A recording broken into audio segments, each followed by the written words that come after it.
My husband Mike and I became connected with Hope is Alive when our daughter Lexi was a resident at one of the women's homes in Oklahoma City. We immediately saw that this organization portrayed the love of Christ in everything they did. My first interaction with HIA was probably 10 years ago, maybe more, when I had an opportunity for our church to host HIA in for a day of testimony and joining us for worship. They would fill up the first 4 rows and just worship their tails off. My wife and I prepared dinner for the residents. We stayed and ate, and we were in awe of the way they supported one another, they loved on one another, they edified one another. We knew we were involved in the right ministry, that's where we wanted to support. What first compelled me to become a giver is when I went over to the home and began to hear the stories and saw the before and after and the transformation. It was exactly what any Christian or any compassionate human being wants. You want to see people change, and when you see it actually working, you want to donate not just your money, but your time and your talents to that as well. They had inspiring lunch. I was just so touched by the stories. There was a guy, they showed his picture, and he looked like death.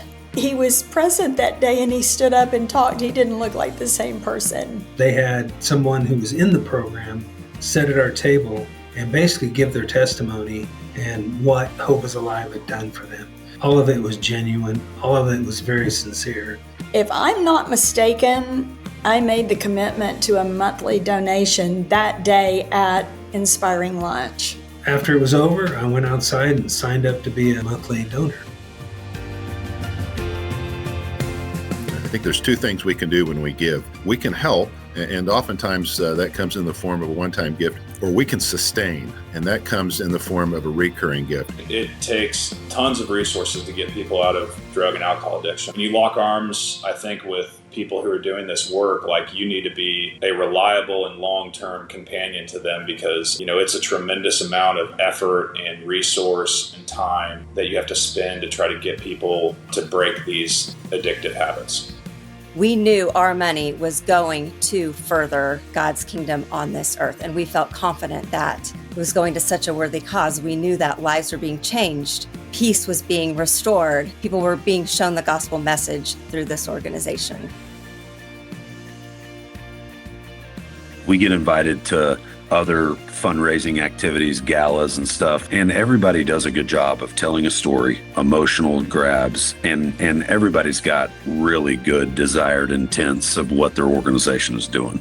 For us, the entire organization at Hope is Alive completely puts their money where their mouth is. And at the end of the day, there's just not very many organizations that lead boldly with Christ at the front. You'd be hard-pressed to find another organization that is so aligned with what the gospel says. And the gospel clearly outlines that infants, orphans, widows, and the brokenhearted are people that were very close to his heart. And addicts are broken hearts. And addicts a lot of times are orphans. Addicts are a lot of times all of these things in one. There's a lot to why Hope is Alive is the best organization to give to. And if you're on that fence, you need to just jump over it.